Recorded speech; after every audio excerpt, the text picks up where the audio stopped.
The year was 1999 and CD buying was at its peak in the music industry. And in fact, US music revenue peaked as well at $14.6 billion. However, just 10 years later, that number had more than halved to just $6.3 billion. And it's never recovered. It's never gone back to that peak in 1999. Sure, in 2022, it went up to $15.9 billion, but adjusted for inflation, that's still less. And that's all due to, say it with me, streaming revenue, which, as we know, is filling the pockets of all of us independent music creators on the daily. We'll talk about that in just a little while.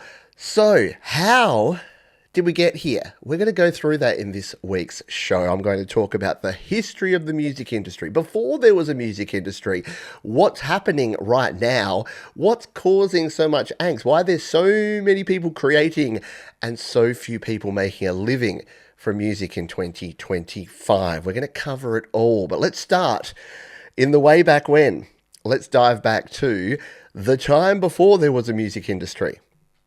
Got to keep this in mind. The music industry is not much more than 100 years old. Prior to that, it was very different. Musician was not considered something that you could be and something that could pay a full-time wage. It was something that people did for entertainment. Sure, there were people like, Mozart and Beethoven who were really good at it, but they only got paid because very rich people called patrons paid them to play music. Does that sound familiar? Maybe we've got a modern equivalent to that we can talk about in a little while. The sheet music era. So Stephen Foster relied on printed music sales. So Oh Susanna, records weren't available yet, but people would buy the sheet music. So we started seeing, hey, if you're writing music, you can start selling it. You can start making actual money. And the early resistance to recording was real too. Yeah, you know how every time there's a cultural revolution, there's a won't somebody think of the children moment, and this is going to ruin everything. So yeah, John Philip Sousa, who liked to arrange things as well as create things, Simpsons reference for you Simpsons fan, he referred to recordings as canned music, and that it was threatening musicianship. So people were going to be listening to this canned music, they were going to record it once and then not be able to play it, and the musicianship itself would go downhill. So at that point in time, we were thinking, hey, this music stuff's kind of fun, but it wasn't until we started putting things on wax cylinders and then onto vinyl records, shellac records, which are made of bug mushed up, isn't it? I've heard that. Someone can validate that. I didn't check it. Yeah, I think shellac is made out of bug goo. And then vinyl records, and then cassette tapes, and then CDs, and then more recently digital products and streaming of music that you can actually purchase. But it's important to keep in mind that, yes, we can jump on our soapboxes and yell at clouds, and I will.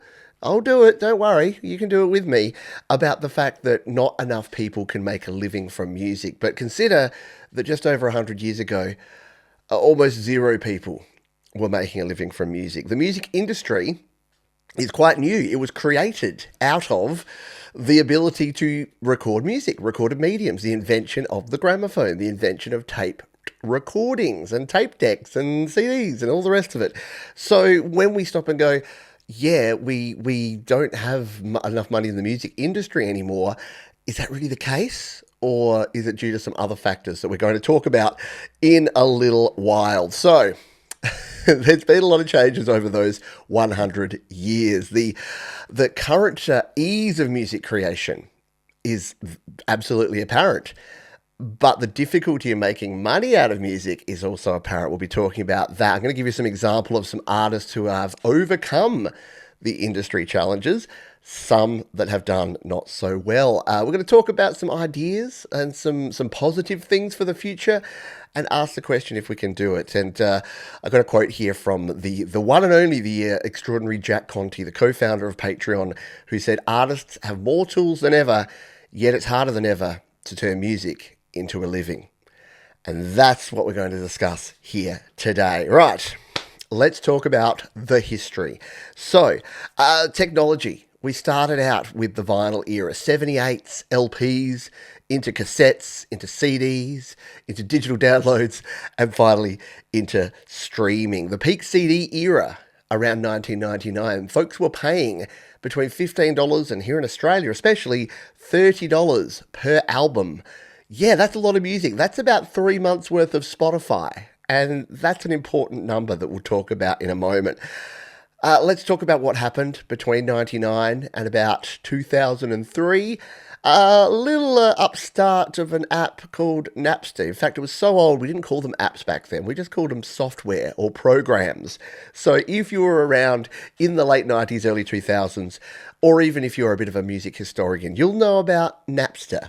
And you'll know that that had a big change in the world and then moved on to LimeWire and Kazaa.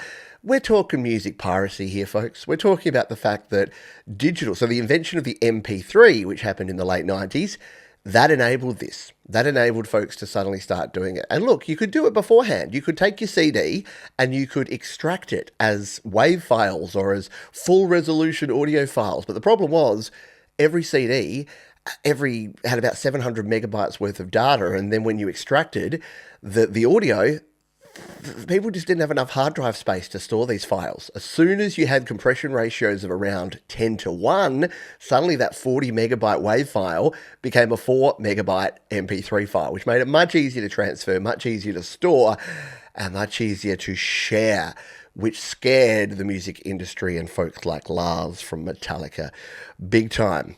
And then the rise of iTunes and then Spotify from 2008 onwards. And streaming is now 84% of US music revenue. And it's very similar in other countries. Is vinyl making a comeback? Is the humble cassette going to make a comeback? I heard CDs were making a comeback the other day. As someone with a collection of nearly 1,000 CDs, that's good news for me. I actually hung on to those as opposed to my DVDs that went by the wayside.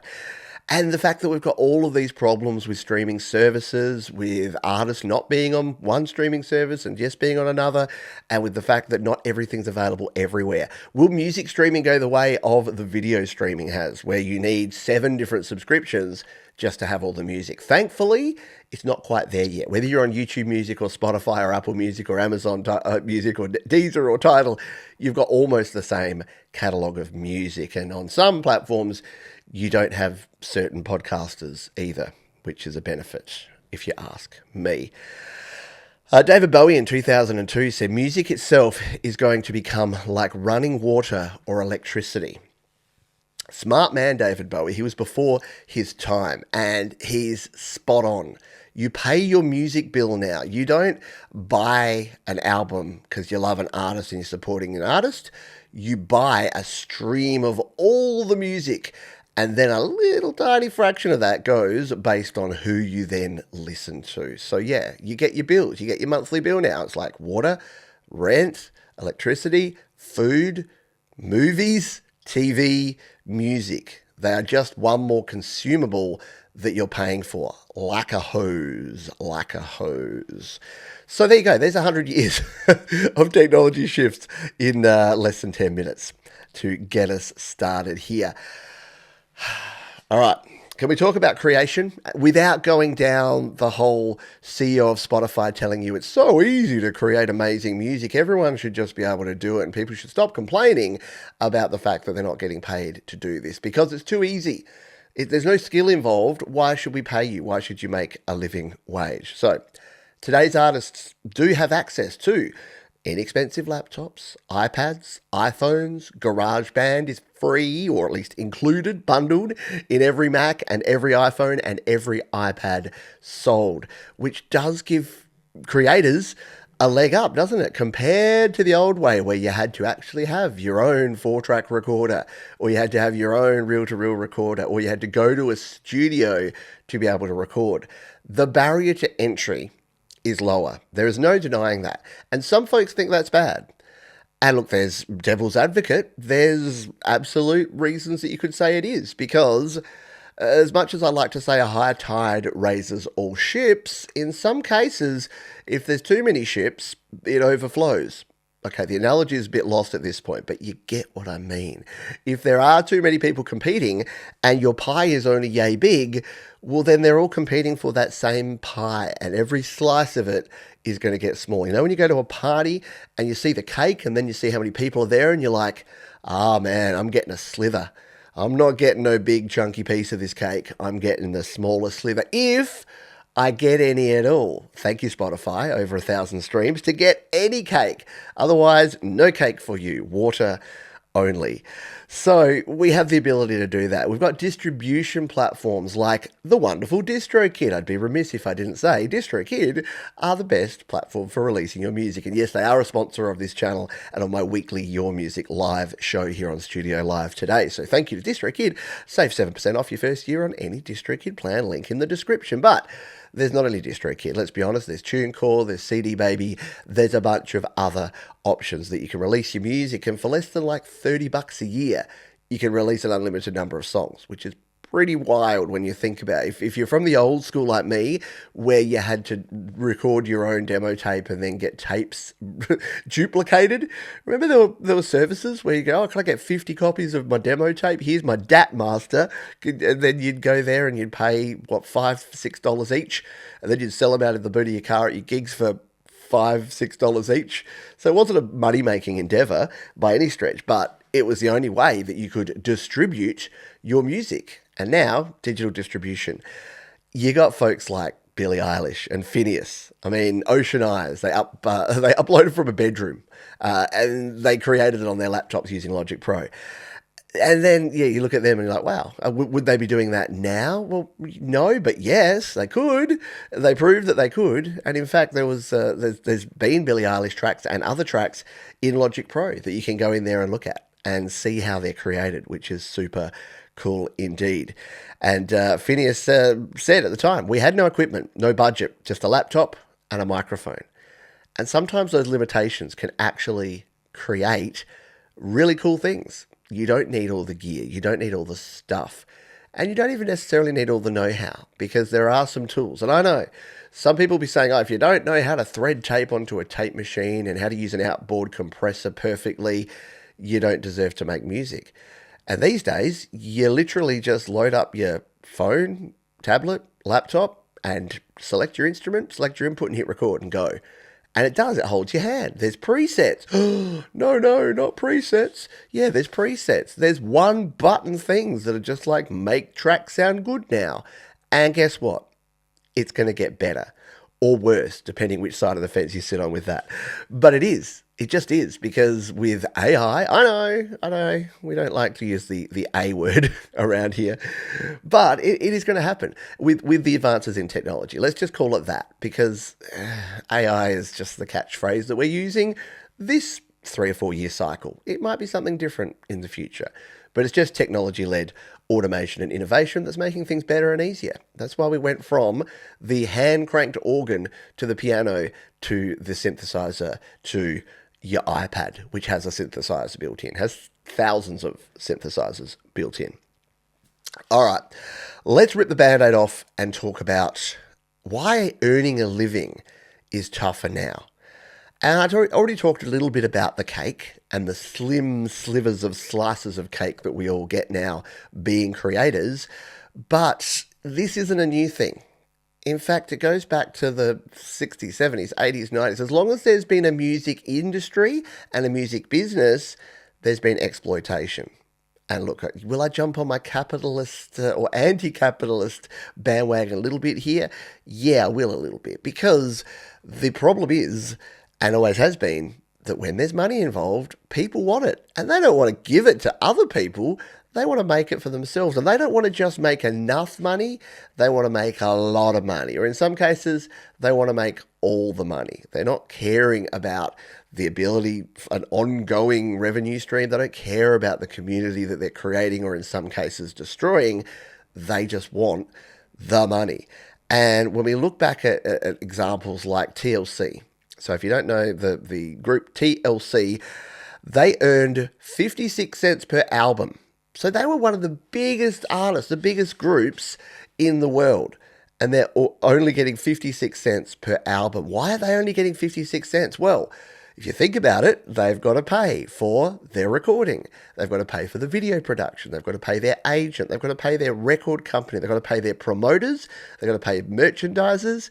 There are so many people that have to get paid before the artist gets the end. And that's why I always say a record deal or a record contract, it used to kind of be what you'd aim for. It's like, well, I'm going to get a record deal and then I'm going to be famous. And you might. But you also might be poor and you also might go bankrupt, which is what happened to TLC because they weren't making the money. They were out there chasing waterfalls and then the waterfall leaked and they got drenched. And hold for editing, and we go. Toni Braxton, another amazing artist, earned less than 35 cents per album. Remember Toni Braxton? She was rad. And she filed for bankruptcy in 1988 because the recording industry wanted all their money. These days, you can be independent. We'll talk about that in a minute. Megan Thee Stallion's legal battle with her label, 1501 Certified Entertainment, and is now independently funding her projects. And we've seen this with like Taylor Swift and with other artists. Even here in Australia, I was hearing that there's artists now that are trying to work out how do I re-record my own songs. I think it was Pete Murray the other day was talking about that. Because all of these artists that were good, the cream of the crop, were signed to labels like Sony, Universal, BMG. Because why wouldn't you? Back then it was like a badge of honor. I got a record deal. Yeah, but the deal, sometimes it was like that game Deal or No Deal. Yeah, they didn't get the 50,000, they got the 50 cents or something like that. I don't really watch that show, so I'm not sure.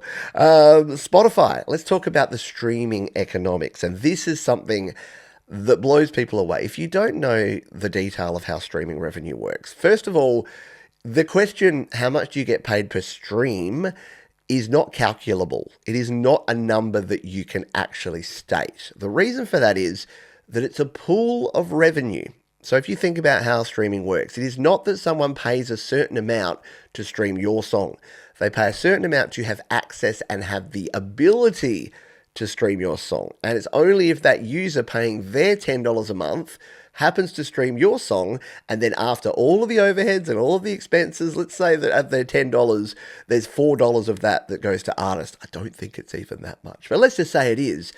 If they stream 10 artists and they stream you 10% of those 10 artists, each of those artists is getting 40 cents out of that, no matter how much they listen to you, because it's proportional. Yeah, it's a weird one, but the folks that have done the sums, it usually comes out to somewhere between 0.03 cents and 0.05 cents per stream. So $0.003 and $0.005 per stream. Or is it 3 to 5? It's not much. It's 0.3 to 0.5 or 0.03. The maths is not my strong suit. That's why I'm a musician. But it's not much. And it really does take a lot to be able to earn a basic income, right? And in fact, there's a quote here from Aloe Black, who says, streaming platforms are great for exposure, but terrible for revenue. Absolutely. It's, yeah. And if you think about that, think about how much you need to have streamed in order to make as much money as you would have made from like a $15 album. Even if you were assuming that you were getting like the 56 cents and the 35 cents per album that people were buying, that's still a decent, if those albums were $15, 50 cents of $15. I mean, it's not huge, but it's like, what, 3-4%? You're still not getting 3-4% of Spotify's revenue, are you, if people are listening to your music? So you would have to have literally millions of streams to be able to make a living wage with the streaming economics of Spotify and others. And it's not just Spotify, it's all of them. Quick drink before we battle on. So that's all very down in the dumps, isn't it? That's all very, it's so bleak. I mean, yeah, all these artists got taken advantage of in the old system, and now we've got the new system, and artists are being taken advantage of still. Because again, if you have less than 1,000 streams on a song per year, you don't get paid anything. And as soon as you do get across that threshold, yeah, you start getting paid these peanuts, let's be honest. And it doesn't mean you can't make it though. And what are artists doing What are they doing to try and fight against this? Instead of fixing the music industry, they're going around the music industry. So if you can't beat them, join them. Become your own label. Be independent. Do all the things that you were going to pay someone else 95% of your revenue to do. Just do it yourself, or at least have control of it yourself. Because it's not that you have to do everything yourself, but if you are the one who is in control, and with the tools that we have at our disposal now, and the fact that everything is digital, you do. You have the ability to find out how these things work. So let's talk about some positive stories. Chance the Rapper, he got an independent release model and an Apple Music exclusive deal worth 500 grand. Grammy-winning success with no label. So it can be done. Are they the exception as opposed to the rule? A little bit. Most other artists aren't doing it themselves, but these folks are showing that it can be done. Amanda Palmer, famously, Kickstarter crowdfunded $1.2 million directly from her fans. So, yeah, utilizing some of that tool instead of going to the labels. Because here's the thing, right? As much as some people, as much as some CEOs of big music streaming companies say that music is cheap and free and should be easy to produce, it's not always the case, because even if you can record it for next to nothing, what do you have to do then?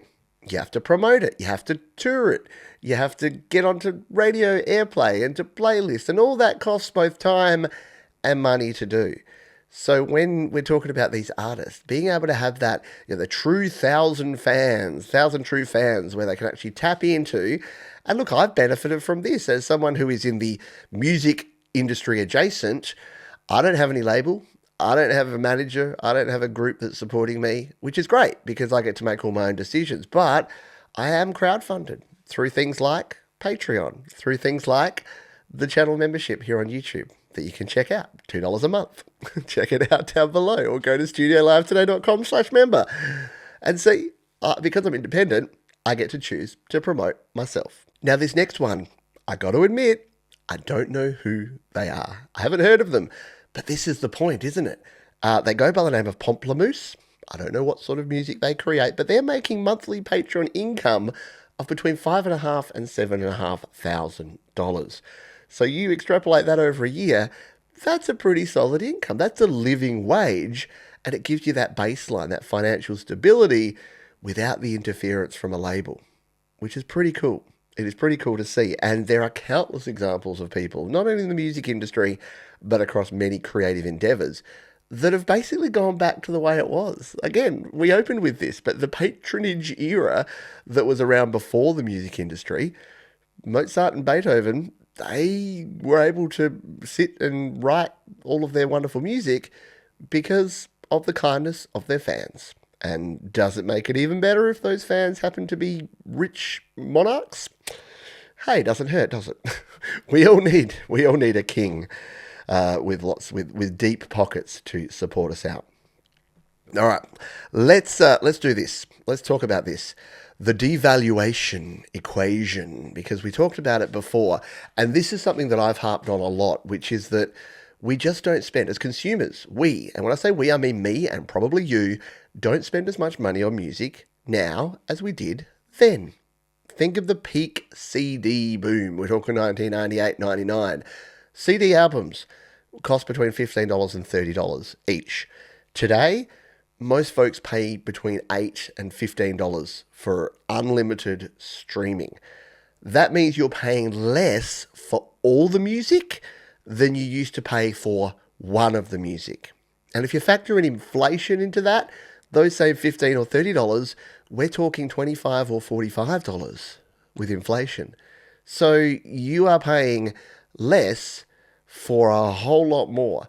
And where's the equation actually going to break down? Who's not getting paid? Is it the record label executives? Is it the technology platforms and the streaming platforms? Or is it the artists? What do you think?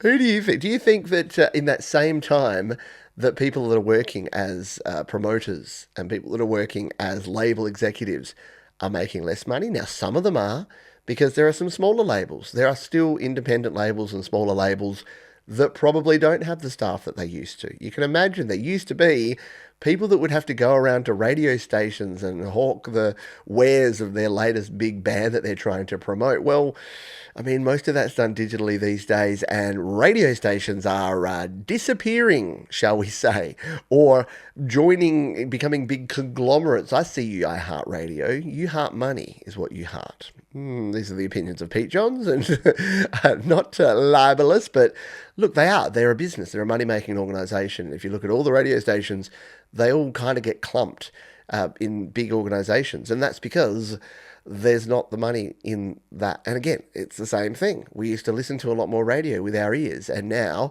there's much more competition. And where you might have thrown on a radio station and listened to that and listened to the ads that could support that radio station, which meant that the radio station plays got monetized and money went back to artists, what are you going to do now? You're going to throw a Spotify playlist or a YouTube music playlist on, and that's it. So we have seen that change. When Taylor Swift in 2014 pulled her music from Spotify, she said, "I'm not willing to contribute my life's work to an experiment that doesn't fairly compensate creators." Well, since then, in the 11 years, she has returned to Spotify, and the experiment is a huge success. Or what is that quote? The operation was a success, but the patient died on the table. And the patient, in this case, is most creators. Because, yeah, it's fine for Taylor, because she's up there. But for those that are just trying to make a living wage, to be a musician, to be an artist, to be a recording artist, it is harder. And maybe it should be. Maybe you're sitting there stroking your chin going, maybe these people aren't good enough. Maybe they need to go and get a real job. But the thing is, and it's not that, again, there was no industry. Remember, keep going back to that. There was zero industry, and then there was a boom, and then it peaked in 1999, and now it's still there. But the problem is, it's not that it funneled, as we said with the numbers at the start, even with inflation, it's nearly at that level. There's a few billion off the top that we're never going to quite get back to, or it seems. But of that streaming revenue, the amount of shift between different artists is pretty massive. Like, there are a handful of big artists now at any given time. You can count on two hands. Whereas previously in the 60s, 70s, 80s, 90s, there was a much wider, diverse range of music. I mean, there were the big ones, weren't they? He Who Shall Not Be Named, the King of Pop, as well as others that you go, oh yeah, like Elvis Presley, the Beatles, the Rolling Stones. We definitely had the big artists that would be the equivalent of the Taylor Swifts these days, or The Weeknd, or Drake, heaven forbid. But there's just those handful of really big ones, and then everyone else is kind of like just at the bottom being fed on scraps. That's at least what it feels like and looks like from the outside looking in. Even though I'm on the inside looking up. Oh, I'm with the analogies today, aren't I? Let's talk about playlists. The gatekeepers of the playlist. So yes, algorithm-driven playlists often favour major label artists. Yeah, reducing exposure and revenue for indie musicians. Makes sense, doesn't it? Do you want to hear a playlist full of artists that you know, singing songs that you love? Or do you want to hear an eclectic mix of indie artists of varying quality that you've never heard of?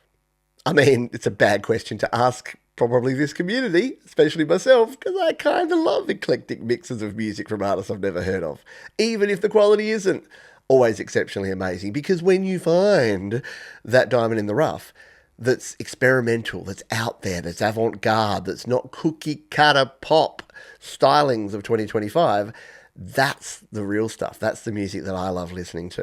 And unfortunately, people like my children are not getting exposed to that. Not because it's not out there, but because the algorithms are pushing the songs that are being made popular. It's why I kind of I both love and hate TikTok. I hate TikTok for the addictive nature, for the algorithmic, never-ending doom scrolling, always something else to feed you.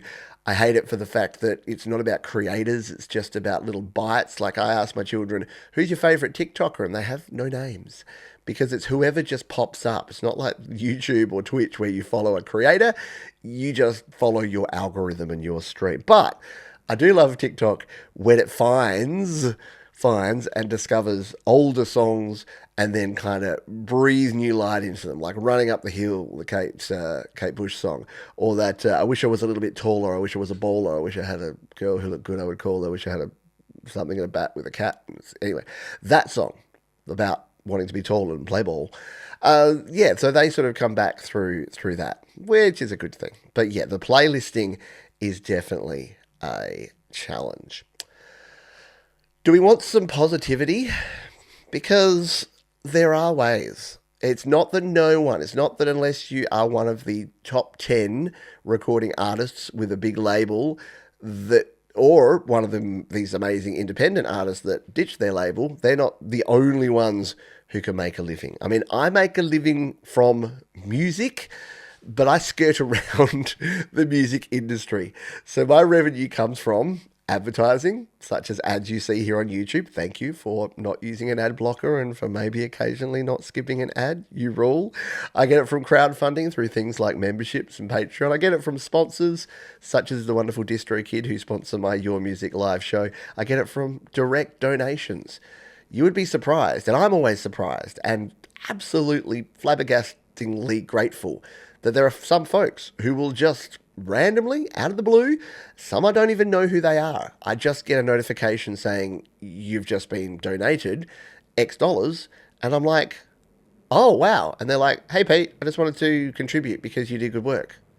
And I'm like, wow, that's awesome. So yeah, and even things through like affiliate links. So if you go to my gear guide, studiolivetoday.com/gear, you can actually buy something and they do break off a small chunk and send it to me. So all of that is music related because this is a music channel. So everything I do is designed to help you create, record, and release your best music or talking about topics around music creation, such as the one we're talking about today. So what are some of those things? Well, let's talk Patreon. Yes, reviving the patronage.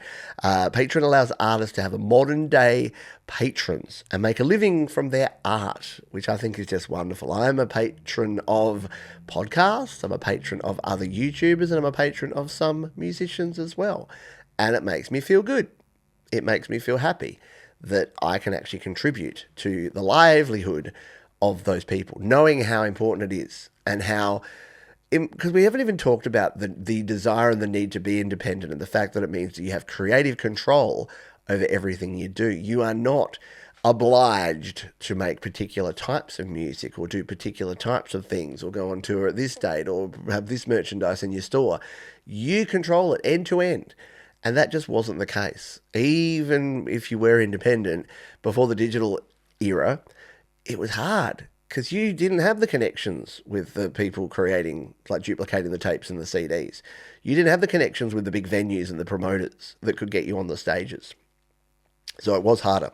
It still is. Let's talk Bandcamp, because as well as the fact that I love people getting their music out there, let's be honest, we talked about the numbers. If you're on Spotify or Apple Music or YouTube Music, yeah, you're not getting paid a heap. But Bandcamp, especially with Bandcamp Fridays, over $120 million has gone directly to artists since 2020 by waiving their platform fees. And if you don't know about Bandcamp, go to Bandcamp. I've set one up, but I've only got one album there. I need to get off my bum and put all my music on Bandcamp. But if you buy people's music on Bandcamp, then ordinarily it's a split. So it usually pays them the majority, but Bandcamp do take a cut. That's how business works. Otherwise, they'd be a charity, and I don't think they'd last very long. But yes, but they do this thing, Bandcamp Fridays, where about once a month on a Friday, you can buy stuff and the artist gets 100% of those proceeds, which is pretty darn cool. You can also do vinyl processing these days. So Bandcamp do vinyl processing as well. There's other companies that you can print on demand vinyl, or you can do runs of vinyl of your own albums and then sell them. I've bought some from artists that I dig. And let's be honest, I don't have a record player, so I've never played these albums, but they sit proudly on my shelf because they're cool. They're cool items to have. You can open it up, you got the gatefold, you can put, yeah, it's just nice, right? So yeah, you can do that. Merchandising has become so easy via print on demand. So it seems like the old days where you had to go, oh, I'm going to get t-shirts done, and you'd get 10 extra large and 10 large and 10 medium and 10 small, and then, or you'd get stickers done or whatever. And then you'd just have random bits of leftover everything. And you'd be like, oh, now I got to sell these, and now I got to stack these, and now I got to do these. Yeah, it's tough. It's hard.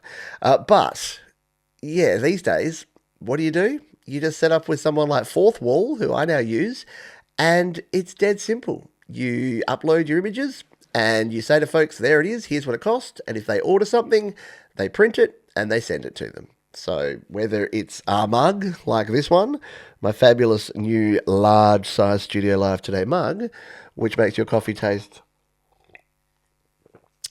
extra good, you can do that. You can print on demand. Whereas I would have in the past had to make up 20 mugs and then just hope that I sold them all. What else have we got here? We've got microsync licensing. So platforms like Songtradr automate licensing of indie music for films, games, podcasts, generating passive income. So, and Paul Wiltshire of Songtradr, we want an efficient way to license music automatically. So, yeah, music licensing is just one other thing that a lot of musicians are now looking into and doing, because music is required for things like games and things like podcasts and backing tracks for movies. So it's very, very cool. All right.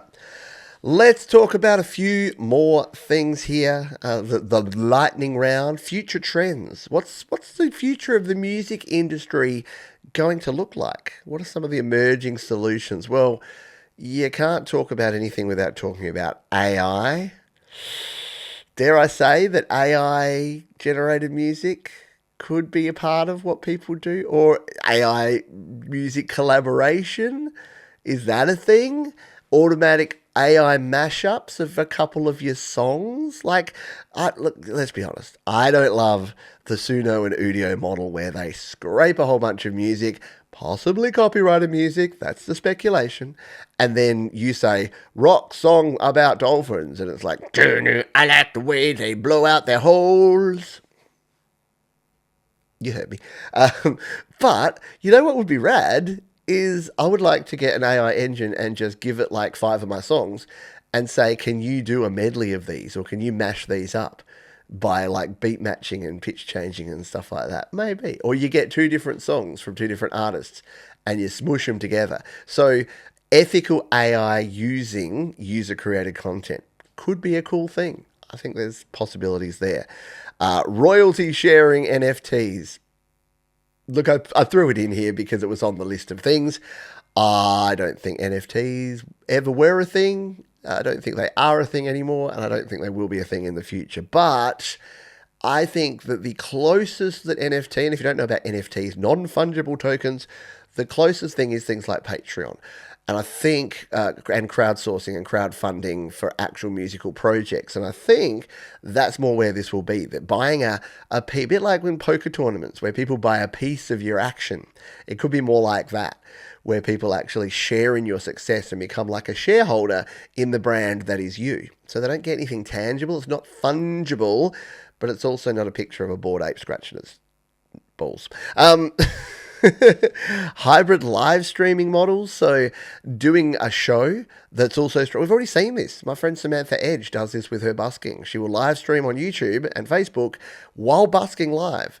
And we've started seeing this with live concerts. We've started seeing folks recording their concerts. Pearl Jam started this way back when, where you could go to a concert and then you'd order a CD of the live show of the concert. Instead of people, selling the things and dodgy people letting other people hook into the board to record it, they would get direct recordings straight off the board at live gigs and then sell them as live performances. And I think that's super cool. And a lot of other artists have done similar things as well. And the real thing with all of this is the transparency. So is this something that I think's likely in the future? Maybe not, but I think that there is a gap there for a music platform. Bandcamp are the closest thing we have to this, but a music platform that just says, here's what we are and here's everything that we do. And here's exactly how much will go. When you do this, here's how much goes to this artist. How awesome would it be if you're listening to music and you got a summary, not only of the songs, not only your Spotify end of year, whatever it's called, but a thing that said, hey, did you know that by listening to these three independent artists, this one got $2, this one got $1.50, and this one got $1? And wouldn't that incentivize you to go, I want to do that? Or the ability to tip artists right within your platform. You listen to a great song on Spotify and you say, that was awesome.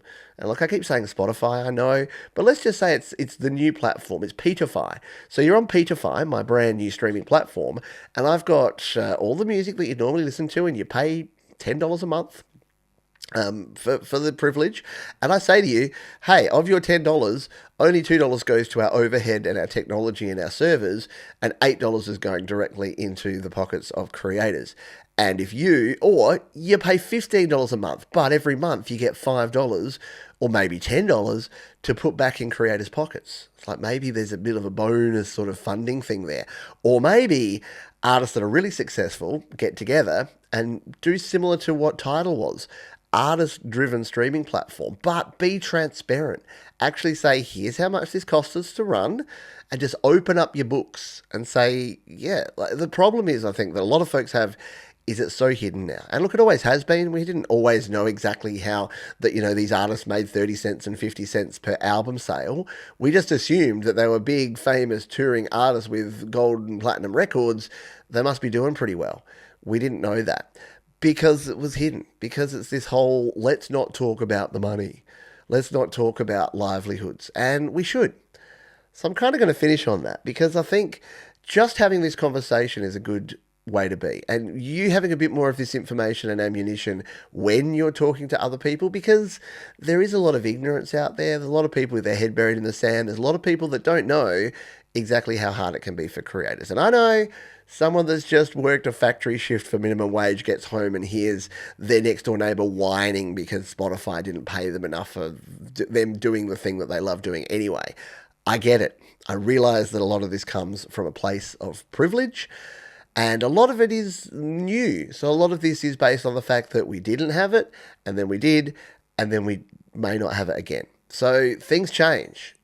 The only thing that stays the same is that things will change, and they'll continue to change. I just hope that in the future we have a little bit more visibility, a little bit more consideration for the actual people doing the work. And that could be for music, or that could be for pretty much any industry. It wasn't always the case that CEOs made 1,000 or 10,000 times as much as their frontline workers. It used to be 5 times or 10 times, and it was good. And the fact that it's now so much more, and that everything's driven by the stock market, everything's driven by hedge funds and venture capitalists, and it's all about not making enough money, but making all the money. See, I told you we'd jump back on the capitalist or anti-capitalist soapbox. Hope you found this one interesting, thought-provoking. What are your thoughts? Do you think that there's a way that we can fix the music industry? Do you think the music industry will change? Do you think that we're on a downward or an upward trajectory? And what ideas do you have for the future of music? Thanks for watching this one. If you would be so kind, I would love it if you hit the thumbs up button. It's just there and it won't hurt a bit. It's really easy to press. You can also leave your feedback if you're watching on the replay. Please drop your comments down in the comments section below. Don't forget you can support me in many ways so that I can keep the lights on and keep my livelihood. You can do that through a donation right here on YouTube. You can also become a member of the YouTube community. You can become a patron. You can donate directly. There's a PayPal link down below as well, or you can just send me good vibes. I know, I feel it. I feel it when you're sending me those good vibes. Thanks again for being here. As I say at the end of each and every show, please be kind to yourselves, be kind to others, keep creating, and I'll see you next time here on Studio Live Today.